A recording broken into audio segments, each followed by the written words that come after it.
Love, in its earliest moments, often feels magical, but beneath the surface of that magic is a quiet truth.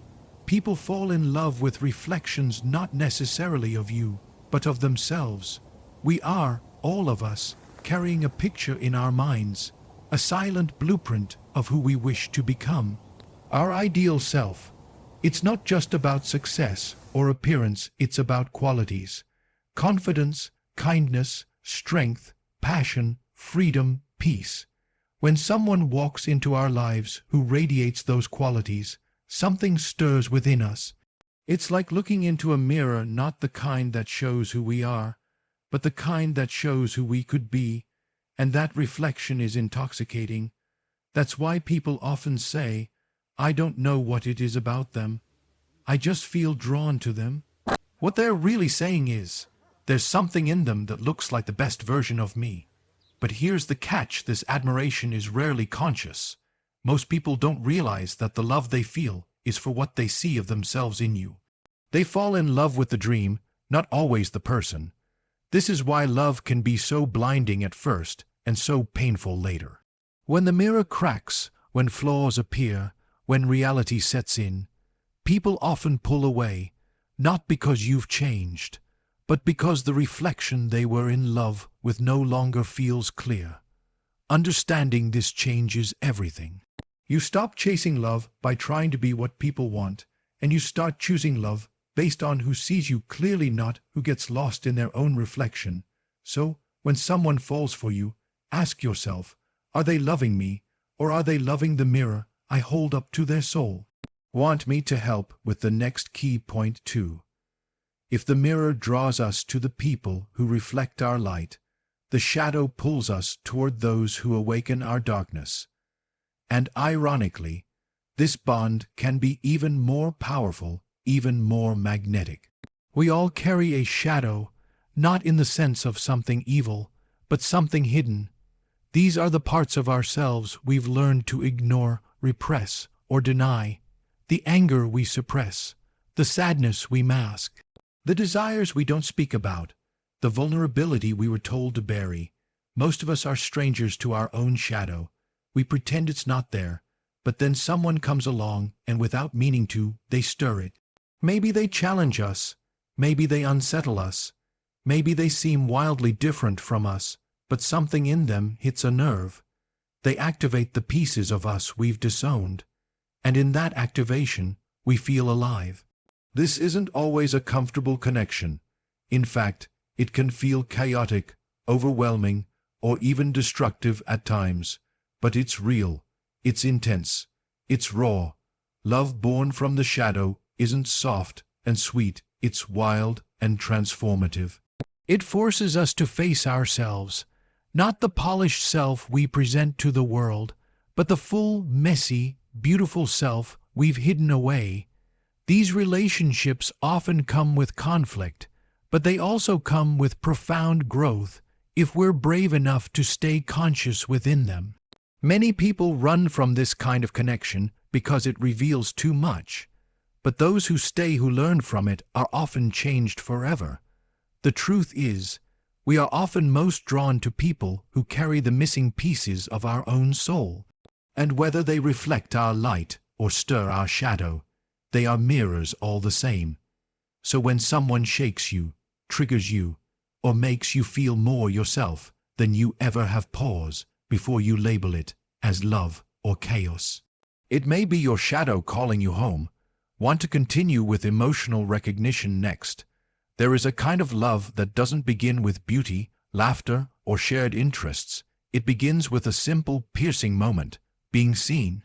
Not for your achievements, not for how you look, not even for what you say, but for what you feel, for what you carry quietly, for what you've never found the right words to express. This is emotional recognition, when someone looks at you and, without asking, understands. When they notice the silence behind your smile, the tiredness in your eyes, the hesitation in your voice, it's a sacred experience. It bypasses logic. You don't fall in love slowly with people like this. You remember them. You feel like you've known them your whole life, even if you've just met. And you might have never truly known yourself until they reflected you back in this way. We live in a world where people constantly try to be impressive, funny, successful, attractive, confident. But in the end, the heart doesn't fall for the best performance. It falls for the person who sees us when we're not performing at all. That's why emotional recognition feels like safety, like warmth, like a weight being lifted from your chest that you didn't know was there. Because we all want to be loved, but what we need first is to be understood. The deepest love doesn't just say, "I love you." It says, "I get you." This is the kind of connection that can't be forced.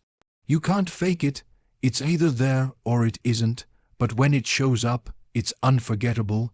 You find yourself opening up without trying, telling stories you've never shared, crying without needing to explain why, laughing because you finally feel free.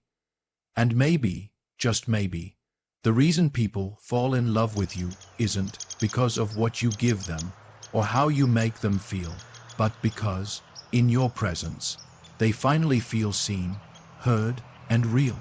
So if someone recognizes the truth of who you are, not just the bright, shiny parts, but the wounded, quiet, complicated parts, hold that close.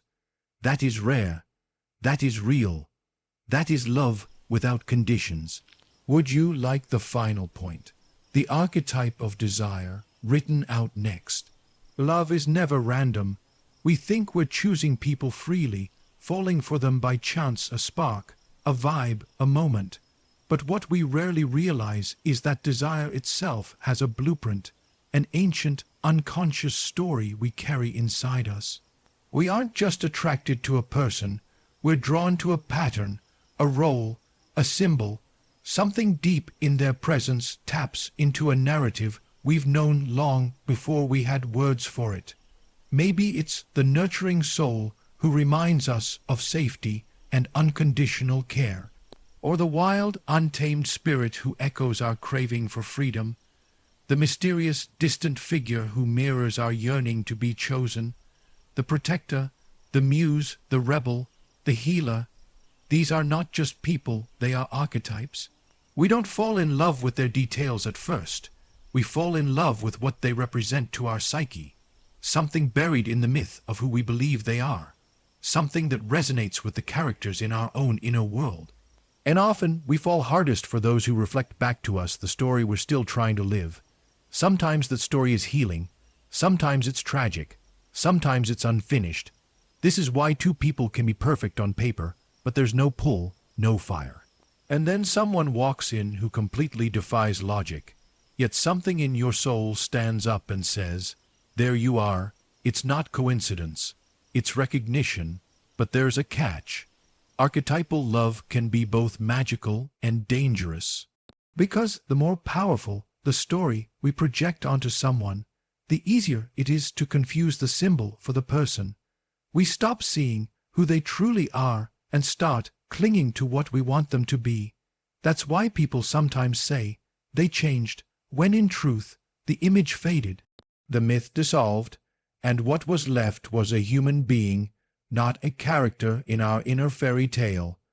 To truly love someone, we have to wake up from the archetype, to stop chasing the fantasy and start holding the person, not the projection. But still, it helps to know this. When people fall in love with you, they're not just falling for your laugh, your body, or your words. They're falling for the ancient story you unknowingly stepped into, a role in their unconscious drama, a symbol that made something inside them feel again.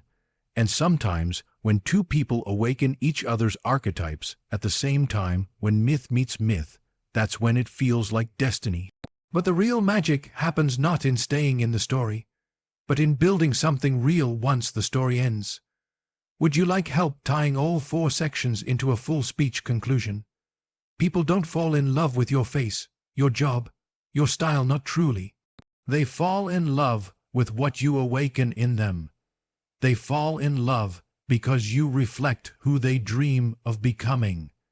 because you stir the parts of them they've tried to forget, because in your presence they feel deeply seen, and in your story they recognize their own.